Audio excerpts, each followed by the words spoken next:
बहुत से हमारे दोस्त अहबाब और आप भी और हम भी, यानी हम नक्काद को उर्दू में, मुआसिर उर्दू की बात कर रहा हूँ, मुआसिर उर्दू में नक्काद को एक करैक्टर, जैसे तख्लीक कार है, आज का अफसाना निगार एक करैक्टर है, आज का नावल निगार एक करैक्टर है, आज का जो हम लिखने वाला है, आज का मरसिया निगार एक, इसी तरह एक करैक्टर है आज का नक्काद।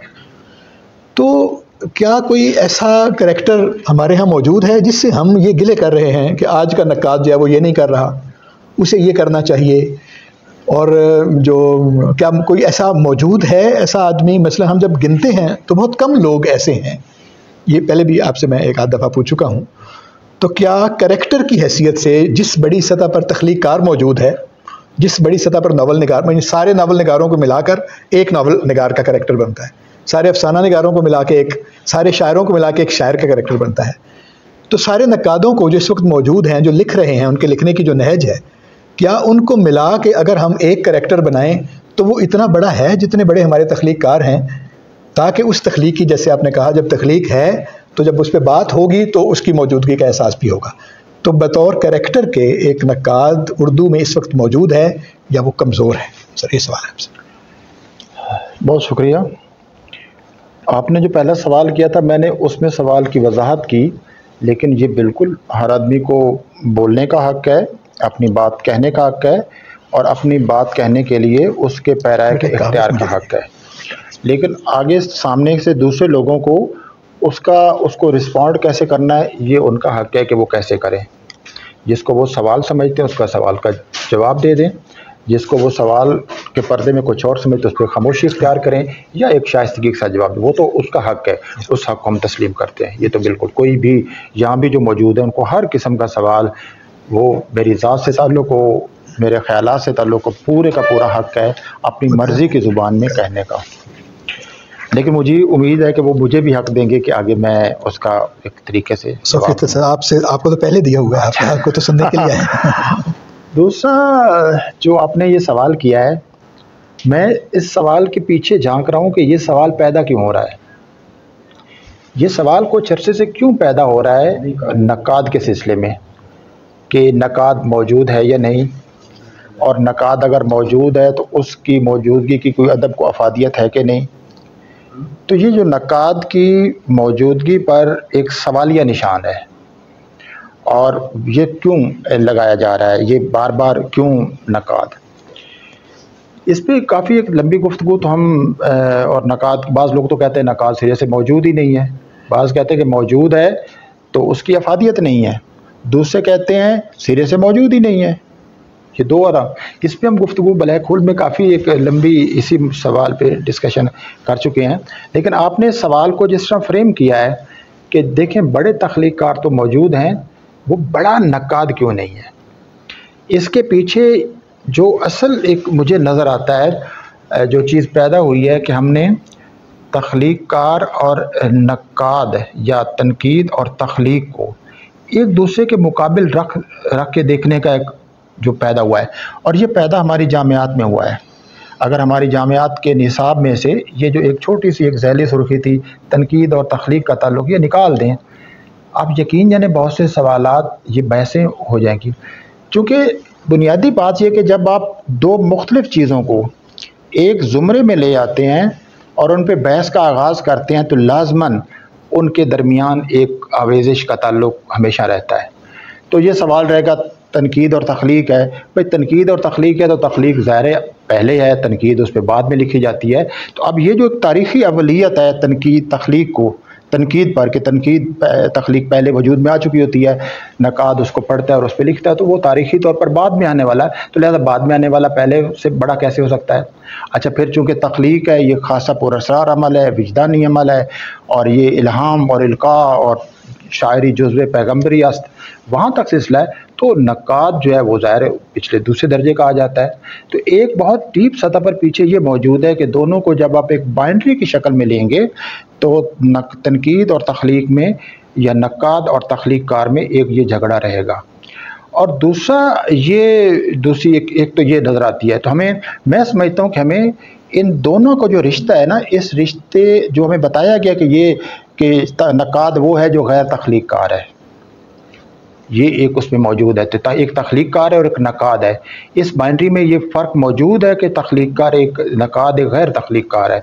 और अब भी जहाँ कहीं बहस होगी तो वो उस नक़ाद को ज़्यादा अहमियत देंगे जो कभी जो शायरी करता हो, जो फिक्शन लिखता हो, या कोई कहते हैं अब ये तो कबूल है।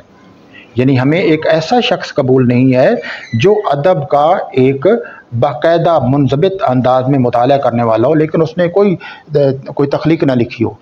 तो हम चूँकि तख्लीक को इतना ज़्यादा एक ग्लोरीफाई उसको करते हैं, तो लिहाजा हम उसके मुकाबले में चूँकि नक़ाद को रखते हैं तो वो एक उसका वो दर्जा नहीं रह जाता। तो एक तो ये एक वजह है कि हम हमेशा नक़ाद के सिलसिले में और तनकीद के सिलसिले में मशकूक रहते हैं।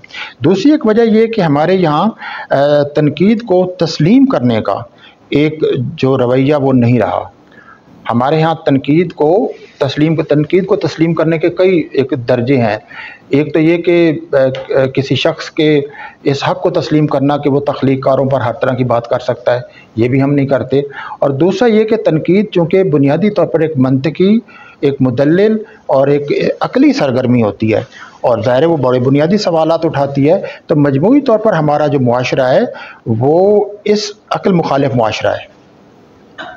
अगर आप देखें हमारे यहाँ जिन सरगर्मियों को सबसे ज़्यादा बुरा भला कहा जाता है, जिनकी मलामत की जाती है, उनका ताल्लुक़ अक़्ल व फ़िक्र के साथ होता है। तो अक़्ल व फ़िक्र हमारे लिए एक ऐसी चीज़ है जो बड़ी मामूली दर्जे की चीज़ है और बड़ी सतही चीज़ है। हम समझते हैं, हमारे ज़हन में एक जब भी हकीकत का तस्वुर करते हैं, हम माबाद और तबियाती हकीकत को ले आते हैं और हम कहते हैं कि उसको अक़ल कैसे समझ लेती है।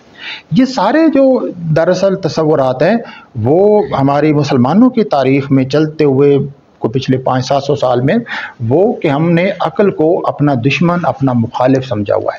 अब चूँकि नक़ाद और दानिश्वर फ़लसफ़ी ये सब कुछ अक़ल पे, तो एक ये, लेकिन ये चीज़ जो आपके सवाल में ये बहुत डीप सतह पे मौजूद है। मैं ये नहीं कहता कि आपके सवाल में ये लाज़मन मौजूद है, लेकिन इम्प्लाइड तौर पर ये मौजूद है। एक तो ये, दूसरा ये कि जो मौजूदा अगर तनाजुर में आपने कहा कि क्या उस तरह का आप कहते हैं कि हमारे ज़माने में जो नावल निगार हैं, मसलन अभी फ़ारूकी साहब थे, मिर्ज़ा अतर बेग साहब थे, अब 2 हमारे यहाँ मौजूद बैठे हैं, इन्होंने 3 नावल लिखे हैं, इन्होंने भी 3-4 नावल लिखे हैं, दायरा इनका बहुत ही ऐसे बड़ा। और इसी तरह हमारे यहाँ आप देखें कराची में, हिंदुस्तान में बड़े बड़े हमारे यहाँ हमीद शाह साहब हैं, कितने नाम गिनवाते जाएँ। तो उस तरह के मौजूद हैं शायरों की अब लिस्ट बनाए तो नज़्म के शायरों में पिंडी का तो ज़ाहिर बहुत बड़ा जैसा ही साहब है, और वो कराची में, लाहौर में गज़ल का एक पूरा। तो आप कहते हैं कि क्या इनको मिलाकर एक टोटलिटी में जो तो बड़ा एक तस्वुर बनता है कि गज़ल को बड़ी है और फिक्शन निगार एक, तो क्या उतना नक़ाद है या नहीं? इस वक्त तो अगर आप प्रैक्टिकली देखें तो तनकीद लिखने वाले, आप जिससे आपने बहुत उम्दा वज़ाहत की, तो चंद तनकीद निगार तो नज़र आते हैं, चंद जो तबसरे लिखने वाले, और लेकिन नक़ाद कहते हैं हम किसको हैं? पहले भी मैं कई जगह ये वज़ाहत कर चुका हूँ कि नक़ाद का मतलब ये है कि एक ऐसा शख्स जो आपके अदब की ना सिर्फ पूरी रिवायत को खंगालता है और उस अदब में जो जितने शिफ्ट्स आई हैं, तब्दीलियाँ आई हैं, जिनको पुरानी ज़ुबान में अदवार कहते हैं, जिनको एपिस्टेमिक एक वो आप कहते हैं, जो बड़ी बुनियाद उनका शऊर रखता है और उनके बारे में एक वाज़ेह राय रखता है, और फिर उसने ख़ुद तनकीद की पूरी तारीख़ का एक गहरा मुताला कर रखा होता है, और फिर उसमें से एक अपना नुक्ता नज़र अख़ज़ किया होता है, जो इसके पास किसी मतन को समझने का एक जो इल्म चाहिए, जो मतन से रिलेटेड इल्म है और जो मतन की किरत से रिलेटेड उलूम है, जो उन पे महारत रखता है, जिसको पता है कि मैंने एक शायरी में या फिक्शन में ताबीर कैसे करनी है, उस ताबीर की बुनियाद क्या होनी चाहिए, जो इससे आगाह होता है। तो ऐसे तो हमें लोग नज़र नहीं आते। वो इम्प्रेशंस अपने लिखने वाले बहुत मौजूद हैं वो, लेकिन माजी करीब में इन लोगों की बड़ी तादाद मौजूद थी। यानी माजी करीब में हमारे यहाँ आप देखें पाकिस्तान और हिंदुस्तान में ऐसे बड़ी फिगर्स, बड़े मशाहिर, मसलन आप देखें ना कि वहाँ हिंदुस्तान में आप देखें कलीमुद्दीन अहमद, आप उनसे लाख इख्तलाफ करें लेकिन वो एक बड़ा क्रिटिक था, उसके बाद आप देखिए शमसुर्रहमान फारूकी हैं, शमीम हनफी हैं, गोपीचंद नारंग थे, अबुल कलाम कासमी, काजी अफजाल हुसैन, ये अगरचे दूसरी सफ में आ जाते थे। इस वक्त भी वहाँ शाफी किदवाई हैं, सरहुदा हैं, और फिर वारिस अलवी, मतलब इतने बड़े। हमारे यहाँ आप देखिए कि एक से बढ़कर एक थे। जैसे हमारे यहाँ वहाँ से सैयद अब्दुल्ला से, उनको आप दरसी नकाद कहकर महज नहीं करते, जितना वो वसी मुताला रखते थे। मुझे भी उनके ख्यालात से इख्तलाफ है, लेकिन जिस तरह उन्होंने अदब की पूरी जो फारसी अदब की रिवायती, उर्दू अदब की रिवायती, उनको एक मुताला किया, उनके ख्यालात से तो इत्तेफाक, वो तो एक ज़िमनी चीज़ है, लेकिन असल चीज़ आपकी एक लिटरेरी स्कॉलरशिप है, वो थे। और उसके बाद आप देखिए कि वज़ीर आगा साहब है, जिलानी कामरान है, सजाद बाकर रिजवी, सुहेल अहमद खान, इधर कराची में सलीम अहमद, कमर जमील, ज़मीर अली बदायूनी, मोहम्मद अली सिद्दीकी, सब इतने, एक मुमताज़ हुसैन, तो एक पूरी एक वो कहकशां थी, और एक ही वक्त में ये कई कई बड़े बड़े लोग लिख रहे होते थे। सवाल भी इसीलिए पैदा होता है। लेकिन इस वक्त ऐसा है कि एक हमें सन्नाटा नजर आता है। ये एक बिल्कुल जेन्युइन बात है। अब इसकी रीज़न पे हम पहले भी कई दफ़ा बात कर चुके हैं कि ऐसे इसकी रीज़न्स क्या हैं कि अदब में से ये जो उस सतह जो नकाद अदब का मुताला करने वाले, वसी रखने वाले, और वो अलग अलग नुक्ता नज़र के लोग थे। मतलब आप देखिए कि जिलानी कामरान और वज़ीर आगा में ख्यालात का कोई इत्तेफाक नहीं है। सलीम अहमद और हसन अस्करी अगरचे शागिर्द थे, लेकिन उससे उनका भी एक अलग टेक था बिल्कुल। ज़मीर अली बदायूनी बिल्कुल और रिवायत के आदमी थे, तो उनमें इख्तलाफात होते थे। लेकिन अब हमारे यहाँ जो तनकीद है, ये मजमूई तौर पर मैं कह रहा हूँ, एक ज़वाल का शिकार हुई है। जनाब आसिम भट्ट साहब, आपसे आगाज़ करते हैं सर। और मैं जब तनकीद का सवाल, तो ज़ाहिर है मैंने वो तनकीद का आपके सामने रख दिया कि मैं यहाँ नकाद को किस मानी में इस्तेमाल करके कह रहा हूँ कि वो ज़वाल का शिकार है। जाहिर है वो अगर किसी का दूसरा तस्वर होगा तो वो कहेगा नहीं, अपना एक तनाजुर है जिसमें ये बात है। जी जी।